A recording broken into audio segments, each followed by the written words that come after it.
ہر دور کے حکمرانوں کے لیے مولا کائنات علیہ السلام کی برسوں پہلے کی گئی ہدایت کہ عوام کے ساتھ کیسے سلوک کرنا ہے۔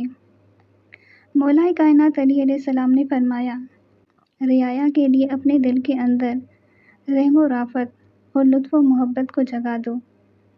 ان کے لیے پھاڑ کھانے والا درندہ نہ بن جاؤ کہ انہیں نگل جانا غنیمت سمجھو۔ اس لیے کہ رعایا میں دو قسم کے لوگ ہیں، ایک تو تمہارے دینی بھائی اور دوسرے تمہارے جیسی مخلوق خدا۔ ان کی لغزشیں بھی ہوں گی، خطاؤں سے بھی انہیں سابقہ پڑے گا، ان کے ہاتھوں سے جان بوجھ کر یا بھولے چوکے سے غلطیاں بھی ہوں گی۔ تم ان سے اسی طرح عفو درگزر سے کام لینا جس طرح اللہ سے تم اپنے لیے عفو درگزر کو پسند کرتے ہو، اس لیے کہ تم ان پر حاکم ہو، وہ تمہارے اوپر تمہارا امام حاکم ہے، اور جس نے تمہیں حاکم بنایا ہے اس کے اوپر اللہ ہے، اور اس نے تم سے ان لوگوں کے معاملات کی انجام دہی چاہی ہے اور ان کے ذریعے تمہاری آزمائش کی ہے۔ اور دیکھو، اللہ سے مقابلے کے لیے نہ اترنا، اس لیے کہ اللہ کے غضب کے سامنے تم بے بس ہو اور تم اس کے عفو و رحمت سے بے نیاز نہیں ہو سکتے۔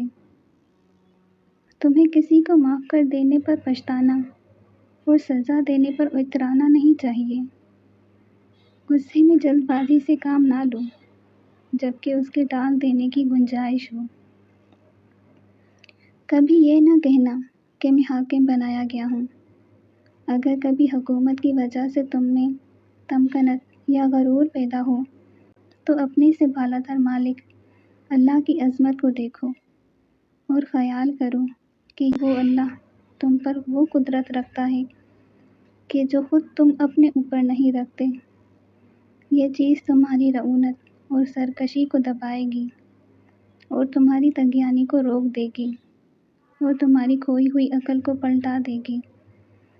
اپنی ذات کے بارے میں اور اپنے خاص عزیزوں اور رعایا کے معاملے میں حقوق اللہ اور حقوق الناس کے متعلق بھی انصاف کرنا، کیونکہ اگر تم نے ایسا نہ کیا تو ظالم ٹھہرو گے، اور جو خدا کے بندوں پر ظلم کرتا ہے تو بندوں کے بجائے اللہ اس کا حریف اور دشمن بن جاتا ہے، اور جس کا اللہ حریف و دشمن ہو اس کی ہر دلیل کو کچل دے گا۔